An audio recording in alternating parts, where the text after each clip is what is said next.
मेरे प्यारे साथियों, सबको नमस्ते। मैं राम केवल सर आज आप लोगों को कक्षा 10वीं का एनसीईआरटी बुक का प्रश्न नंबर हाइट एंड डिस्टेंस वाला चैप्टर जो है प्रश्नावली 9.1 का प्रश्न नंबर 15 हल कराने वाला हूँ। मेरे प्यारे साथियों, आप लोगों से बिल्कुल रिक्वेस्ट है कि वीडियो शुरू से लेकर के अंत तक देखना, फिर मज़ा आ जाएगा। ये बिल्कुल सवाल बहुत आसान लगेगा, आपको बहुत आसान लगेगा। आराम से देखिए, चीज़ों को समझते जाइए। ये मैथ का सब्जेक्ट है, बहुत इजी सब्जेक्ट है। बस केवल चीज़ों को समझिए, सबसे आसान सब्जेक्ट आपको लगेगा। और मेरी रिक्वेस्ट है कि अगर वीडियो अच्छा लगेगा तो लाइक व सब्सक्राइब जरूर करना। आइए देखते हैं। और ये मैं ये बताना चाहूँगा, यूपी बोर्ड की परीक्षा में हर बार ये 4 या 6 नंबर का पूछा जाता है। आइए देखते हैं। एक सीधा राजमार्ग, राजमार्ग का मतलब रास्ता। अपने मन में इसको कल्पना करो, सवाल को जितने ज्यादा सोचोगे। एक राजमार्ग एक मीनार के पार तक जाता है, तो हमने मान लिया ये आपका एक मीनार हो गया, मीनार PQ। मीनार ये शीर्ष है और ये पार है, और ये एक राजमार्ग है। क्या है? ये राजमार्ग है। ये आपकी मीनार हो गई और नीचे वाली राजमार्ग हो गई। ये मीनार हो गई और ये वाली जो है ये राजमार्ग है, ये राजमार्ग हो गई। अब सवाल क्या कह रहा है? मीनार के शिखर पर खड़ा एक आदमी, यहां कोई आदमी खड़ा है, एक कार को 30 अंश के अवनमन कोण पर। कार, यहां एक कार है, यहां क्या है? एक कार है, और उस कार को कितने अंश के कोण पर देख रहा है? 30। एक कार है यहां, और उसको कितने अंश के कोण पर देख रहा है? 30 अवनमन, 30 अंश।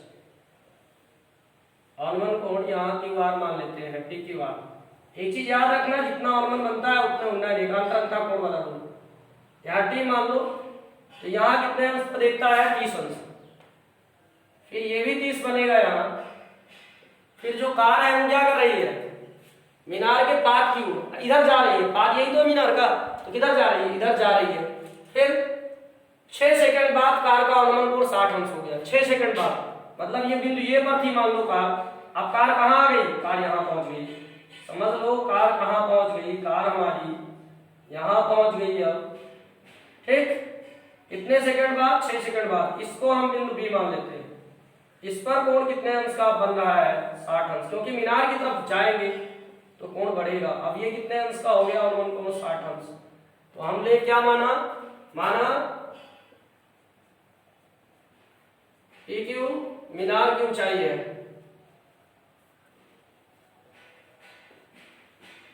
मतलब मीनार की ऊंचाई है, और कार बिंदु ए से B पर जाता है। ये B है ना, B पर जाता है।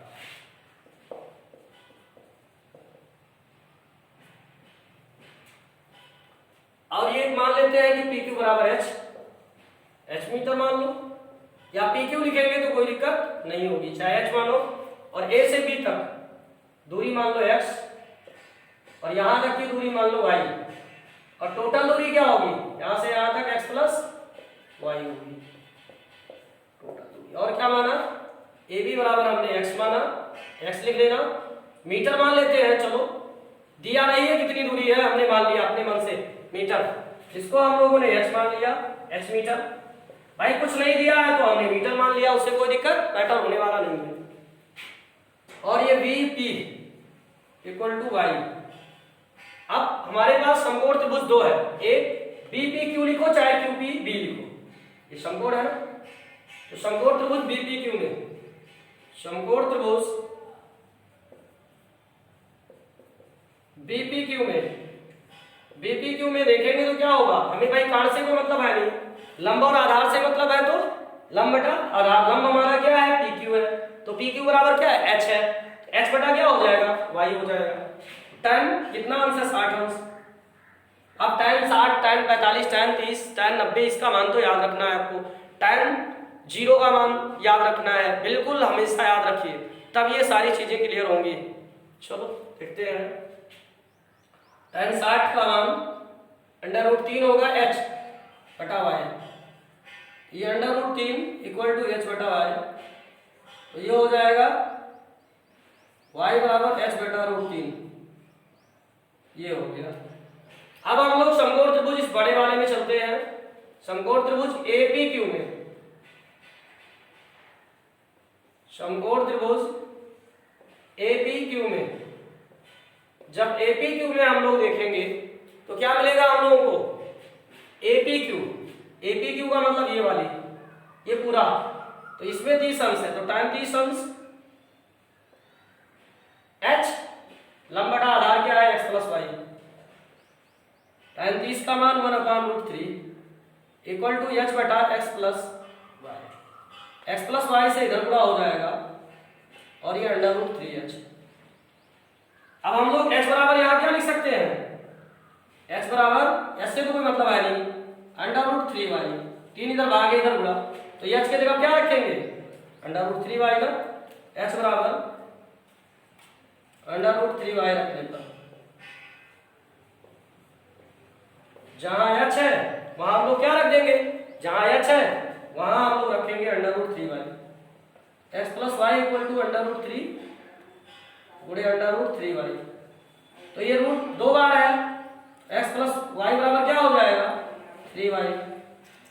अब y उधर ले जाएंगे तो क्या होगा, माइनस होगा, तो ये बचेगा y, x बराबर 3y माइनस y, x बराबर क्या होगा 2y, तो y बराबर क्या होगा भाई 2 इधर गुणा इधर भाग, x/2 हो जाएगा। मतलब क्या है कि x दूरी जाने में कितना लेता है, 6 सेकंड, 6 सेकंड बाद भाई यहाँ था, यहाँ से यहाँ पहुंच गया, और जितना अनुमान बनेगा उतने उन्नयन कोण बनेगा, इससे कंफ्यूज होने की जरूरत नहीं है। तीसरे है तो तीसरे बनेगा, आप लिख सकते हैं अनुमान कोण बराबर उन्नयन कोण, अनुमान कोण बराबर उन्नयन कोण, उन्नयन कोण।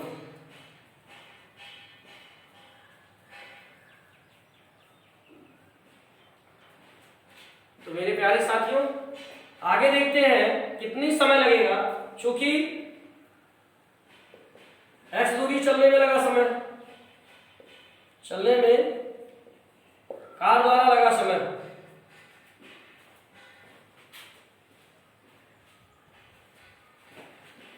कार द्वारा लगा समय कितना लगा है, 6 सेकंड। अब यहां ध्यान से देखो भाई, अगर आधा चलेंगे तो 3 सेकंड, अरे x दूरी चलने में कितना लगा है 6 सेकंड, इसलिए एक दूरी चलने में कितना लगेगा 6 बटा x, इसलिए x/2 दूरी चलने में कितना समय लगेगा, x/2 गुणे 6/x, x से x कट जाएगा, 2 तिहाई 6, 3 सेकंड। मतलब जो हमारी कार है वो a से b तक कितने सेकंड में पहुंचेगी, 3 सेकंड में। तो कार a से b तक नहीं, b से p तक, कार b से p तक, कार b से b पर पहुंच गई, b से p तक क्या कह रहा है, पाथ तक, मीनार के पाथ तक, तो यहां से यहां तक की दूरी y है, तो y बराबर ये है, तो कार b से p तक कितने सेकंड में पहुंचेगी, 3 सेकंड में पहुंच जाएगी, 3 सेकंड में पहुंच जाएगी।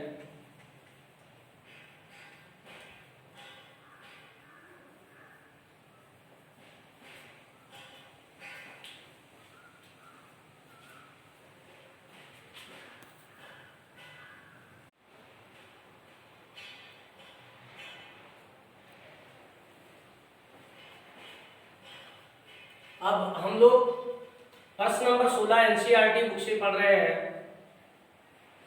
जो कि प्रश्न नंबर 16 है, इसको पढ़ना है। ऊंचाई दूरी का मीनार के आधार से और एक सरल रेखा में, मीनार के आधार से और एक सरल रेखा में 4 मीटर और 9 मीटर की दूरी पर स्थित दो बिंदुओं से एक मीनार है, मान लो ये मीनार है, मीनार को हमने नाम दे दिया PQ, और दो बिंदु हैं मीनार के आधार से और एक सरल रेखा में 4 मीटर, एक सरल रेखा मतलब एक सीधी रेखा, एक दूरी 4 मीटर है, मान लो बिंदु ये पर है, यहां से यहां तक वो 4 मीटर है, और एक दूरी क्या कह रहा है 9 मीटर है, मतलब ये बिंदु B है और यहां से यहां तक की दूरी जो है वो 9 मीटर है।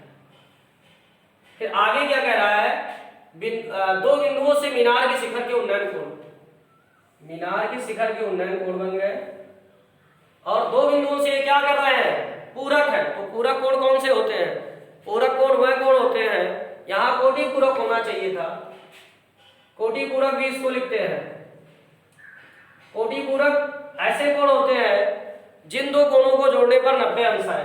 अगर एक x है और दूसरा y, तो दोनों को जोड़ने पर 90 अंश आ जाए तो इसको कोटि पूरक बोलते हैं। हम यहाँ मान लेते हैं थीटा है, एक थीटा है तो दूसरा क्या आएगा, सेवर है, दूसरा y बराबर 90 माइनस थीटा हो जाएगा। तो हम क्या करेंगे, यहाँ लिखेंगे 90 माइनस थीटा। ठीक, अब ये सिद्ध करना है कि मीनार की ऊंचाई 6 मीटर है, मीनार आपकी h है। ठीक, माना मीनार की ऊंचाई h मीटर, माना मीनार की ऊंचाई h मीटर, मीनार की ऊंचाई PQ बराबर h मीटर। PQ क्या है, h मीटर है। तो हमारे पास दो त्रिभुज है, समकोण त्रिभुज APQ में या QPA में, समकोण त्रिभुज APQ में,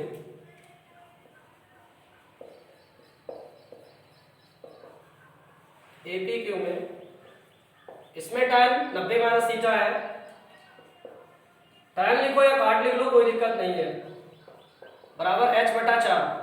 अब tan 90 माइनस थीटा काट थीटा होगा, ये h बटा 4 हो जाएगा।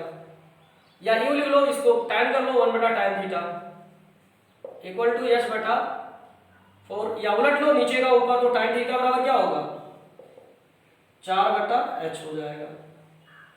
फिर इसमें देखेंगे समकोण त्रिभुज BPQ में, समकोण त्रिभुज BQP में, BPQ में, BPQ में, इसमें देखेंगे तो tan थीटा इक्वल टू लंब हमारी h है बटा, यहां से यहां तक की दूरी क्या है, यहां से यहां तक की दूरी क्या है, 9 है, h बटा 9 हो जाएगा। अब क्या करेंगे, tan थीटा की जगह पर हम क्या रखेंगे भाई, tan थीटा दोनों बराबर है, तो 4 बटा h इक्वल टू h बटा 9, s से इधर गुणा होगा तो h स्क्वायर, 9 चौक 36। अब वर्गमूल स्क्वायर हटेगा तो वर्गमूल निकलेगा, 36 का वर्गमूल क्या होगा 6, h बराबर 6 मीटर। क्योंकि प्लस माइनस 6 आएगा, माइनस नहीं मान होता है। मेरे प्यारे साथियों, वीडियो कैसा लगा, लाइक और सब्सक्राइब जरूर करना और अन्य ग्रुप में भी शेयर कर देना।